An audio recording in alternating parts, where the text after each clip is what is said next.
So let us proceed to problem letter B. Eaton Construction Company is recognizing income from long-term construction contract. In 2017, Eaton entered into fixed price contract to construct a flyover connecting Luzon and Mindanao for 65 million pesos. Estimated cost and contract costs incurred up to 2020 were as follows. So year 2017, cost incurred is 15 million. 2018, 6,700,000. So bumaba no yung cost. So ibig sabihin, itong cost incurred na ito ay actual cost. Okay, hindi po siya cumulative. Okay? And 2019, 24,500,000, and 2020 we have 16,800,000. So diyan yung malalaman class kung cumulative or actual cost incurred current year. So current year cost ito dahil nag-fluctuate. Okay? Estimated cost at completion. Okay? So yung word na at completion, okay, ibig sabihin yan na yung total estimated cost to complete the project. For 2017, 60 million. For 2018, 62 million. For 2019, 66 million. And for 2020, we have here 63 million. Okay? And progress billings, we have 15 million, 6 million, 25 million, and 19 million. Using percentage of completion method, compute the following. Okay, compute the following. We have number 9, how much is the realized gross profit or loss, okay, in 2019 and 2020 respectively. Number 10, how much is the revenue earned in 2019 under percentage of completion method based on gross profit? And how much is the revenue earned in 2019 under percentage of completion based on contract price? So magkaiba po, no? Yung basis, okay, ng pag-compute, no, ng revenue, okay, based on gross profit method or based on revenue or contract price. Okay? So for number 12, how much is the CIP net in 2020? That's construction in progress.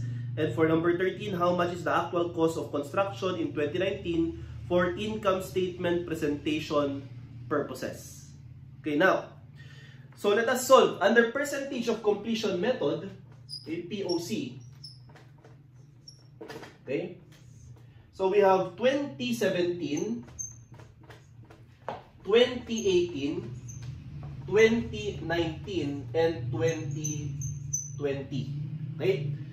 The contract price is equivalent to 65 million. So, sa 4 na taon plus, okay, fixed price na yung contract. Okay, 65 million, 65 million, and 65 million.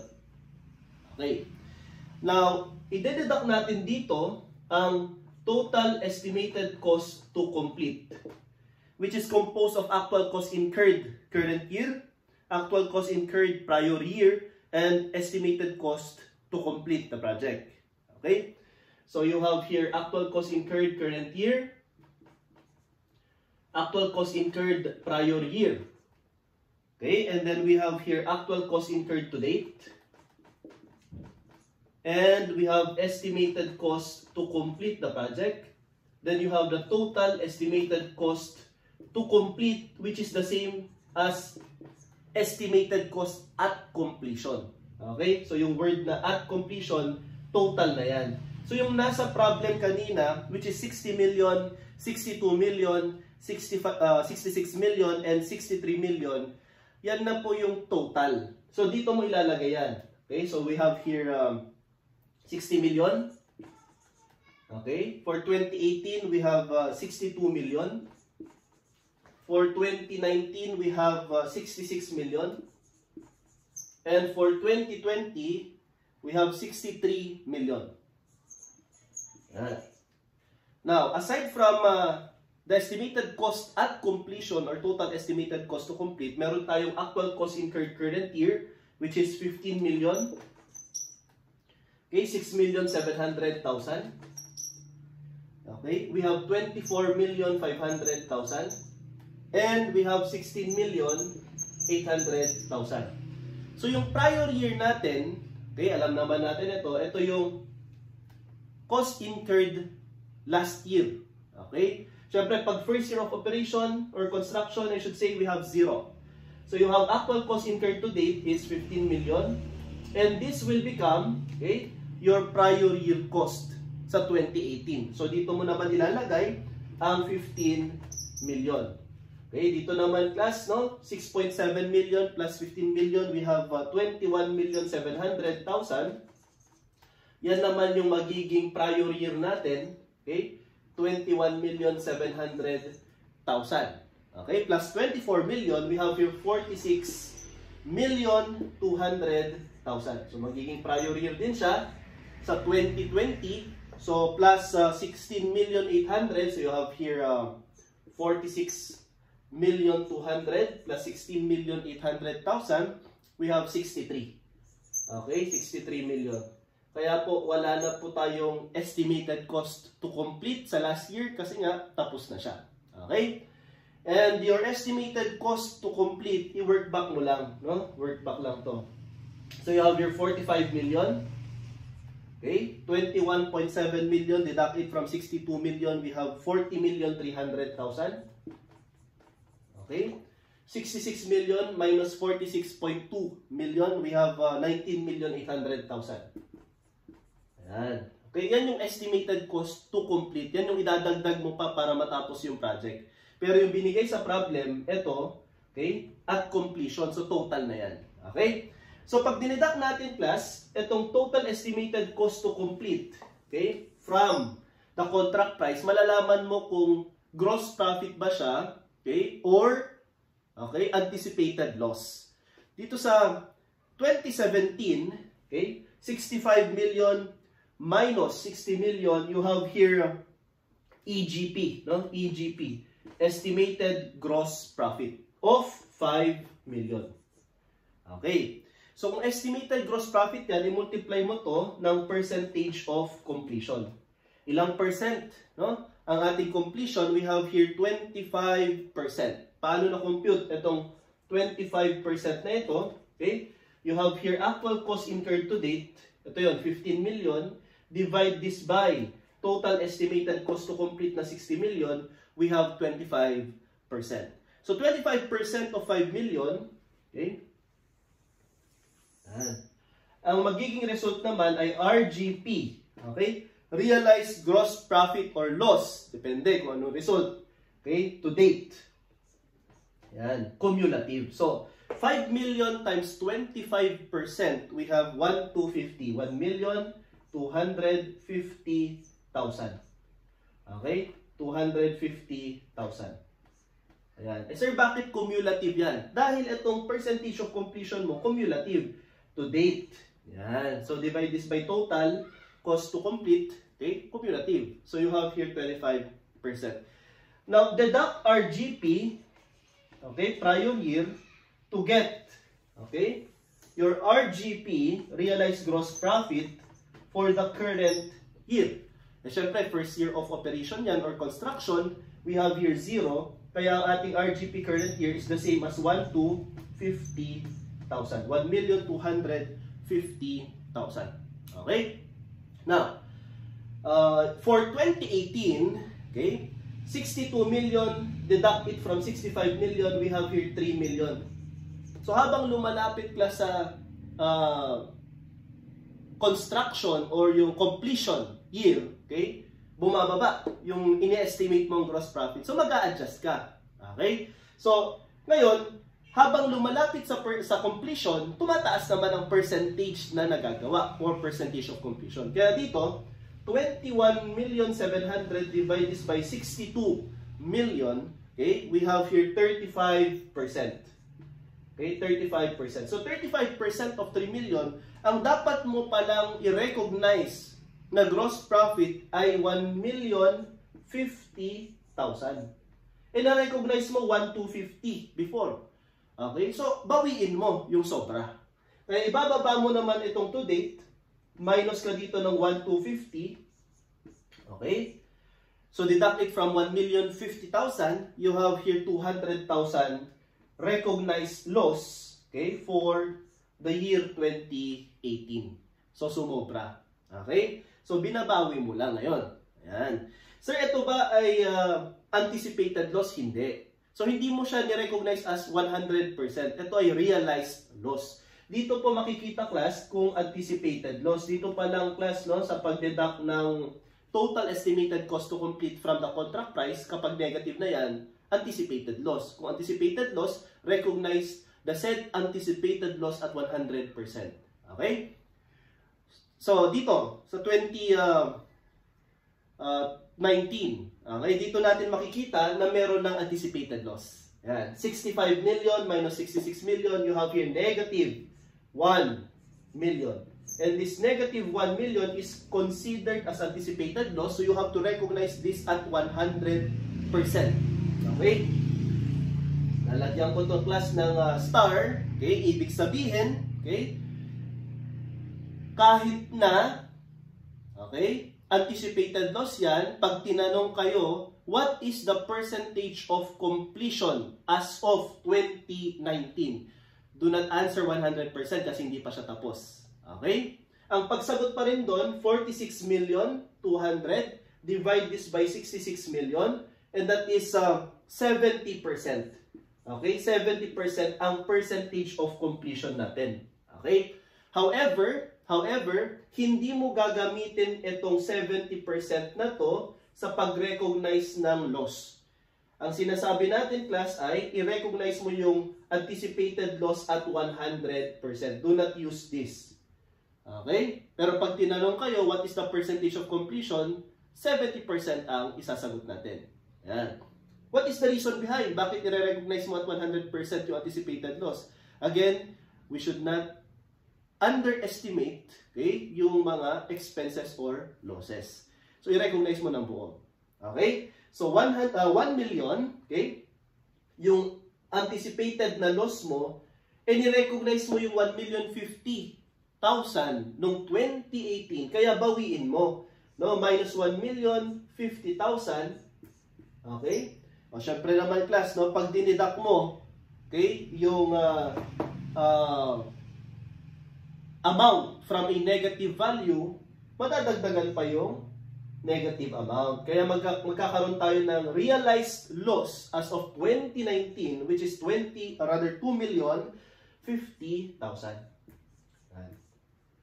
Okay? So that's the effect of having an anticipated loss. Let's say, for example, sa problem na to, pagdating ng 2020, okay, bumaba yung mga presyo, okay, bumaba yung cost ng labor, nakatipid, baka nakabawi. Di ba? So, yung ine-estimate mo na cost to complete na 66 million, naging 63 million na lang. So, 65 minus 63, bumawi ka at nagkaroon ka ng 2 million na profit. Okay? Since last year of construction na to, hindi na siya estimated. Actual gross profit mo na yan. Kasi nga last year of construction na siya. Okay? So, this 2 million, multiply mo na ng 100%. Kasi kompleto na yung construction. Or, simply divide 63 million by 63 million, that's 100%. So, 2 million times 100%, you have your 2 million. Okay? Ngayon, itong 2 million mo na ito, i-deduct mo yung negative 1 million. So, pag dineduct mo yung negative 1 million, alam naman natin sa algebra, if you're going to deduct a negative value, magiging plus yun. So, 2 million plus 1 million, 3 million ngayon, ang i-recognize mo na gross profit. So, itong problem na ito, class, it shows na meron tayong RGP current year, realized loss, anticipated loss, then bumawi siya, nag-RGP siya sa last year of completion or construction. Okay? So, if you're going to compute for revenue, shortcutin natin. Kapag revenue, pwede pong i-add ito. Current year plus current year. So, 15 million plus 1,250, your revenue for 2017 is 16,250,000. Okay? If you're going to compute for the CIP or revenue to date, magkaiba po ang revenue current year and revenue to date. No? Ang cumulative revenue is equivalent to your construction in progress. So pagka to date naman, ito naman ang i-add mo. Yan. 15 million plus 1,250. Dito naman sa gitna. Okay, pag revenue current year, sa taas at sa baba. Okay, pag CIP, sa gitna. To date and to date. Ayan. Pero syempre sa first year of construction, parehas lang ang revenue at saka CIP. Okay? So for 2018, revenue 6.7 million plus negative 200,000. So you have 6.5 million revenue. Okay? CIP naman, you have 21,700,000, okay? Plus 1,050,000. Okay, so your CIP will be equivalent to 22,750,000. Okay? And then for 2019, revenue 24,500,000 plus negative 2,050,000. So i-minus mo 'yon, di ba? So you're going to compute for 22,450,000 as your revenue in 2019. But for CIP, okay, ito naman ang i-add mo, 46,200,000 plus, okay, 1 million negative, so you have 45,200,000 CIP. And then last, if you're going to compute for revenue, 2020, 16,800,000 plus 3 million, I should say, 3 million, we have here 19,800,000. Yan yung isa sa mga sagot sa requirements sa problem na to. Then, if we're going to compute for CIP, 63 million plus, okay, 2 million, we have 65 million. It only shows that your CIP, okay, as of completion year, is equivalent to your contract price. Kaya pag tinanong kayo, the CIP net, okay, CIP net of progress billings, always 0 kapag ka last year of construction. Okay? So that is for revenue and construction in progress computation. Pero syempre, pag na-compute mo na yung CIP, gitna at saka gitna, ito, gitna, ayan, i-deduct mo naman sa progress billings. See, for example, for 2017, your progress billings is 15 million. So, 15 million plus 1,250, that's 16,250,000 minus 15 million, meron kang positive 1,250. Okay? Positive 1,250. And that is contract asset under PFRS 15. Okay? Under the old standard, that is considered as, okay, yung CIP net positive is due from customers. Okay? Or clients. Okay? Okay naman, receivable or inventory. Ayan. So, let me show you, okay, yung pag-compute ng revenue at saka CIP net of progress billings. Ito po ang ating solution. Okay? We have for revenue, we have actual cost incurred current year plus RGP current year. Ayan. So, for 2017, we have 15 million plus 1,250,000. Your revenue in 2017 is equivalent to 16,250,000. For 2018, we have 6,700,000. Okay? And minus 200,000 na realized loss. So you have 6.5 million. Okay? For 2019, we have 24 million, okay, 500,000 plus negative 2,050,000. Okay? So nabawasan to, we have here 22,450,000. And then for 2020, we have 16,800,000 plus 3 million. So you have here 19,800,000. So ito naman ang ating revenue for 2020. Okay? Now, pwede mong gawin, class, sa pag-compute ng CIP, okay, or construction in progress, okay, pwede mong gawin ay i-cumulative mo lang. No? I-cumulative mo lang yung mga revenue. Okay? Say for example, in 2017, your CIP, okay, is equivalent to 16,250. Yan. Kasi nga parehas lang sila. Tapos, pagdating ng 2018, i-add mo lang ito. Yan, papunta dito. So, 16,250 plus 6,500,000, you have your 22 million, okay, 750,000. I-add mo ulit ito. Then, papunta dito sa CIP, 2019. So, 22,750 plus, okay, 22,450. You have here 45,200,000. Okay, 1,000. And then i-add mo ulit ito, papunta dito, okay, 19,800,000 plus 45,200,000, you have your 65 million. So yan po ang CIP natin. Cumulative revenue tawag dyan. Okay? Minus PB or progress billings. And your progress billings now for 2017 is equivalent to 15 million. So, i-deduct mo to. Since positive yung result, we have here 1,250. Okay, this is now your CIP net of progress billings.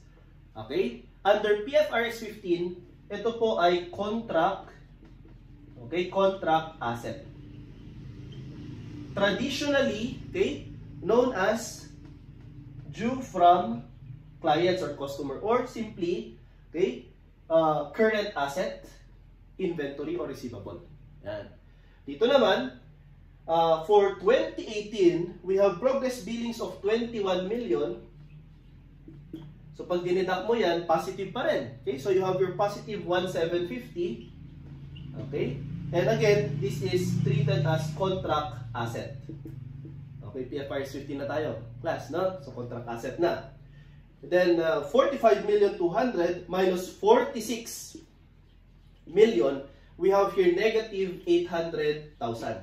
And this negative 800,000 will be treated as contract, okay, liability under PFRS 15. Okay? And which is traditionally, okay, treated as due to or current liability. Yan. And of course, always, ito yung sagot natin, no? Kapag ka CIP net, last year of construction, ang sagot natin laging 0 because your progress billings will always be equal to your contract price sa last year of construction, kaya ito ay 0. Okay, so the CIP net is 0. Okay, so this is how you compute, class, for the so-called, okay, CIP net. Okay, contract asset or contract liability. So let us answer. For number 9, how much is the realized gross profit or loss in 2019 and 2020? Okay, our answer, class, is 2,050,000 and, okay, 3 million. RGP current year, so your answer should be letter A. Okay, 2,050,000 loss and 3 million gain or profit. Number 10, how much is the revenue earned in 2019 under percentage of completion based on gross profit? So ito po yung gross profit method natin. Okay, bakit siya based on gross profit method? Kasi gross profit, okay, ang ina-add mo dun sa cost. Okay, so your revenue in 2019 ay 22,450,000. So ito po, no? So our answer is letter C, 22,450,000. Okay. Now for number 11, how much is the revenue earned in 2019 under percentage of completion on contract price? Okay? So itong ginawa natin na ito, okay, ay revenue based on gross profit approach. So dito sa number 11, class, skip muna natin. Okay, para i-compare natin mamaya, burahin ko to. No? Sagutan muna natin yung number 12. Okay? How much is the CIP net in 2020? O, anong sagot natin? CIP net, 0. Okay, 0. Yan. And number 13, how much is the actual cost of completion or cost of construction in 2019 for income statement presentation purposes? Is it 20,500,000? Letter B, 22,750,000. Okay? And letter C, 24,250,000. Or letter D, 24,800,000. Okay? For income statement presentation purposes. So, balikan na natin yung revenue based on contract price. Diyan din nakabase itong number 13 na requirement. Okay? So, purahin ko to class ha. If you're going to compute for the revenue based on contract price, so ito yung step 1 natin sa pag-compute ng revenue. Step 2 naman, based on contract price. Diba? Based on contract price. So your contract price is equivalent to 65 million sa 2017. Okay? 65 million sa 2018. Okay? And 65 million sa 2019, 65 million sa 2020. Yan. So, i-multiply mo dito ang percentage of completion. Since revenue ang pinag-usapan, dapat current year. No? Eh, hindi ba na-compute natin ang percentage of completion kanina, which is 25%, 35%, okay, 70%, and 100%. No? So, yung mga yon to date. No? Cumulative yon. So, ibig sabihin, class, no?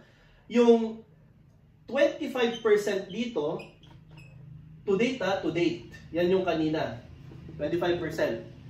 Yung 35% dito, to date din ito. Yung 70% dito, to date din ito. Yung 100%, cumulative din ito. So, kung revenue pa lang i-compute mo, hindi itong 35 ang i-multiply mo sa 65 to get the revenue in 2018. Hindi itong 70 ang i-multiply mo sa 65 to get the revenue in 2019 kasi CIP ang makukompute niyan. No? So, pag minultiply mo to, okay, CIP ang makukompute. Construction in progress. Why? Kasi naka-to-date ka. Yan. Eh sir, paano kapag revenue ang i-compute ko? So, kapag revenue ang i-compute mo, dapat yung difference. Yan. So, from 25 naging 35, 10% pala ang nakumpleto sa 2018 na naidagdag. Diba? Tapos, pagdating ng 2019, at yan yung tinatanong class, no? Dito sa number 11, okay? 2019, no? So, 35, deduct it from 70%. So, 35% pala ang currently na nagawa sa 2019. At ang nagawa naman, class, or na-complete sa 2020 ay 30%. So, yan. So, ang dapat mong i-multiply to get the revenue based on contract price is not the percentage of completion to date, but the percentage of completion for the current year. Kaya dito, anong tanong class kanina? 2019. So kung 2019, ito na, diretso na tayo. 35% of 65 million is equivalent to 22,750,000. This is now your revenue in 2019.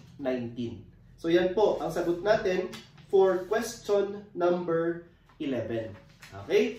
So letter ano tayo? Letter C, 22,750. Now, in connection with number 13, how much is the actual cost of construction? No? Actual cost of construction for income statement presentation purposes. So, ang gawin mo lang dito, class, di ba ang revenue ito? RGP plus ACI, actual cost of construction or actual cost incurred. E di i-work back mo lang. From revenue, i-deduct mo naman yung RGP na na-compute natin kanina, current year, para ma-compute mo naman yung actual cost incurred current year for income statement presentation purposes. Okay? So, ibig sabihin, ang na-compute mo nga RGP, significant pa rin yung na-compute mo kanina RGP in 2019. So, you have here 2,050,000. Okay? 2,050,000 pero minus. Minus. Hindi ba pag dineduct mo yung negative amount or negative value, magiging plus. So 22,750 plus 2,050,000, you have here 24,800,000. So yan po. Ha? Hindi ba ang na-compute or binigay sa problem, no, na actual cost incurred current year ay 24,500,000, di ba? But for presentation purposes under contract price revenue basis, ang magiging cost incurred natin ay 24,800,000. So to answer class number 13, letter D is the correct answer. So this is for percentage of completion method for problem letter B.